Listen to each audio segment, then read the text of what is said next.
తీవ్రత పెరిగింది. కేవలం ఉదయం వేళ మాత్రమే కొంచెం చలి ఉంటుంది. పగటి వేళ ఎండ తీవ్రత బాగా పెరిగింది. ఆంధ్రప్రదేశ్, తెలంగాణ గత 2 రోజులుగా పగటి ఉష్ణోగ్రతలు పెరుగుతున్నాయి. మధ్యాహ్నం సమయంలో పలు ప్రాంతాల్లో కనిష్ట ఉష్ణోగ్రతలు 3 నుంచి 5 డిగ్రీలు అధికంగా నమోదవుతూ 35 డిగ్రీలకు చేరుకున్నాయి. ఎండాకాలం పూర్తిగా రాకముందే ఉష్ణోగ్రతలు పెరుగుతుండటంతో మున్ముందు పరిస్థితి ఎలా ఉంటుందోనని జనం ఆందోళన చెందుతున్నారు. ఆంధ్రప్రదేశ్, తెలంగాణలోని కొన్ని జిల్లాల్లో ఇప్పటికే 35 డిగ్రీల సెల్సియస్ ను నివేదిస్తున్నాయి. ఈ తరుణంలో వాతావరణ శాఖ ఆంధ్రప్రదేశ్, తెలంగాణలో వచ్చే 3 రోజుల వాతావరణ పరిస్థితులపై కీలక అప్డేట్ ఇచ్చింది. అమరావతి వాతావరణ కేంద్రం ప్రకారం ఆంధ్రప్రదేశ్ యానంలో దిగువ ట్రోపో ఆవరణంలో ఉత్తర ఈశాన్య దిశగా గాలులు వీస్తున్నాయి. వీటి ఫలితంగా ఆంధ్రప్రదేశ్ రాష్ట్రంలో రాగల 3 రోజుల వరకు వాతావరణ సూచనలు ఈ కింది విధంగా ఉన్నాయి. మంగళవారం, బుధవారం పొడి వాతావరణం ఏర్పడే అవకాశం ఉంది. పొగమంచు 1 లేదా 2 చోట్ల కురిసే అవకాశం ఉంది.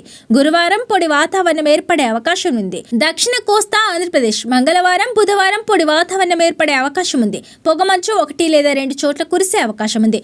గురువారం పొడి వాతావరణం ఏర్పడే అవకాశం ఉంది. రాయలసీమలో మంగళవారం, బుధవారం పొడి వాతావరణం ఏర్పడే అవకాశం ఉంది. పొగమంచు 1 లేదా 2 చోట్ల కురిసే అవకాశం ఉంది. గురువారం పొడి వాతావరణం ఏర్పడే అవకాశం ఉంది. హైదరాబాద్ వాతావరణ కేంద్రం ప్రకారం తెలంగాణ రాష్ట్రంలో కింది స్థాయి గాలులు ప్రధానంగా వీస్తాయి.